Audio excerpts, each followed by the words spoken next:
Lai pernah dun sana mandanga kalau orang nan baduo tu sedang indak babunyi. Jadi istilah dak babunyi. Maksudnya indak saling menyapu, indak saling tegur sapa. Indak bailoan. Itu yang disebut indak babunyi. Kadang ada antara kakak beradik indak babunyi. Ada antara tetangga yang indak babunyi.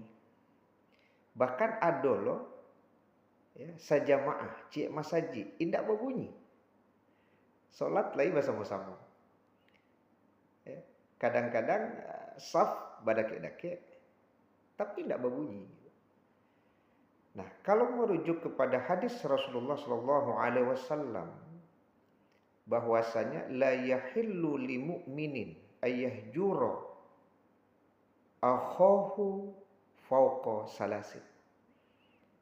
Tidak dihalalkan seorang mukmin itu untuk mendiamkan saudaranya kan melebihi dari 3 hari.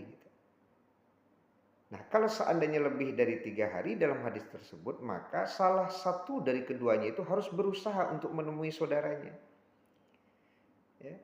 Jadi walaupun dia berada pada posisi yang benar, tidak salah, kalau ternyata dia didiamkan oleh saudaranya tersebut, maka dia harus berusaha untuk mencari saudaranya itu. Kalau sudah lewat dari 3 hari. Karena lah ditunggu-tunggu nyodak datang. Jangan sampai kemudian ada bahaso, ya udahlah, nyodak tiba, atau diam saja. Nah, itu tidak sesuai dengan apa yang diajarkan Rasulullah. Jadi kalau tidak 3 hari ternyata belum juga, ya maka kita yang mencari dia. Gitu. Nah, caranya adalah ketika kita kemudian mengucapkan salam, menurut ulama, maka dijawab salam kita itu, ya selesai.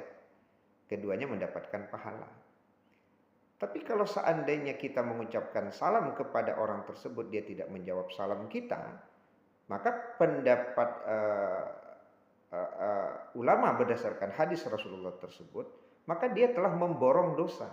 Nah, ini yang kita khawatirkan, makna memborong dosa itu, ya tentu kita berdosa dan dosa orang yang sudah minta maaf itu ya jatuhnya ke kita gitu.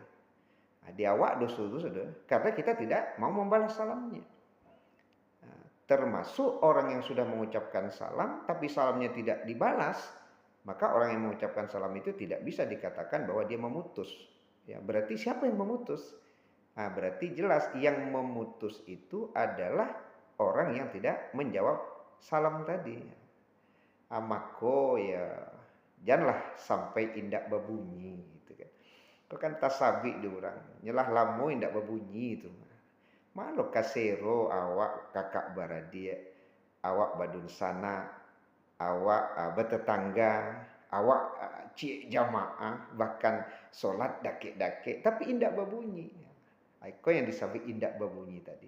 Yang bisa masuk dalam kategori memutus hubungan silaturahim atau memutus hubungan ukhuwah. Yang tentu mendatangkan dosa bagi kita yang tidak punya keinginan untuk memperbaiki hubungan tersebut. Ya, menjaga untuk tetap indak berbunyi.